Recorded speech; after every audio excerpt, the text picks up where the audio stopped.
இப்போ நம்ம புது விதமாக தாளிச்ச இடியாப்பம் செய்ய போகிறோம். இந்த இடியாப்பம் கிட்ஸுகளுக்கு ரொம்ப பிடிக்கும்.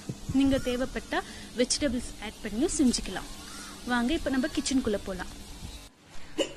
1 கப் பச்சரிசி மாவு, 1 கப் தண்ணி. இப்போ இந்த தண்ணியை நம்ம சூடு பண்ண போகிறோம். நீங்கள் ரொம்ப சூடு பண்ணக்கூடாது, லைட்டாக இருந்தால் போதும். இதில் அரிசியில் விட்டு கொஞ்சம் உப்பு சேர்த்து பிசைஞ்சிக்கணும். ரொம்ப கெட்டியாக இருக்கக்கூடாது. இப்போ இட்லி தட்டில் சுற்றி எண்ணெய் தடவணும். ஃபுல்லாக எல்லா இடத்துலையும் எண்ணெய் தடவிட்டு இந்த மாவை முறுக்கு குழாயில் போட்டு இந்த மாதிரி புழிஞ்சிக்கணும். ரொம்ப கெட்டியாக இருந்தால் கொஞ்சம் சுட தண்ணி விட்டு பிசைஞ்சிட்டு அப்புறம் புழிஞ்சிக்கலாம். இப்போ இந்த மாதிரி இட்லி ஃபுல்லாக நம்ம புழிஞ்சு வச்சுக்கணும். இப்போ ஆல்ரெடி இந்த மாதிரி நான் புழிஞ்சு வச்சுருக்கேன். ஒரு பிளேட் ஃபுல்லாக நான் புழிஞ்சு வச்சுருக்கேன். இப்போ ரெடி பண்ணிவிட்டு இட்லி குண்டானில் தேவையான அளவு தண்ணீர் விட்டு நம்ம இப்போ புழிஞ்சு வச்சுருக்க இட்லி தட்டை இதுக்கு இப்போ அந்த இட்லி தட்டை எடுத்து நம்ம உள்ளே வைக்க போகிறோம். உள்ளே வச்சுட்டு இப்போ இதை க்ளோஸ் பண்ணிவிட்டு ஒரு 20 நிமிஷம் வேக வச்சா போதும்.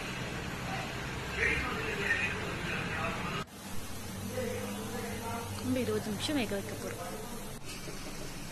20 நிமிஷம் முடிஞ்சிச்சு. இப்போ வெளியே எடுத்தாச்சு. இந்த மாதிரி நம்ம வெளியே எடுத்து வச்சுக்கணும்.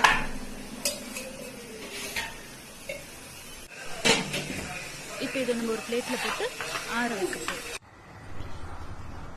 இதுக்கு தேவையான பொருட்கள்: வெங்காயம்,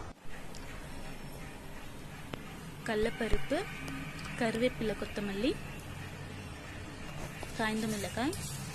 இப்போ கடாயில் எண்ணெய் விட்டு எண்ணெய் சூடான பிறகு கடுகு சிறிதளவு. கடுகு நல்லா பொரிஞ்ச உடனே பொரிஞ்ச பிறகு இப்போ கடலைப்பருப்பு சேர்த்துக்கிறோம். கடலைப்பருப்பு கொஞ்சம் பொன்னிறமாக வறுத்துக்கிட்டா போதும்.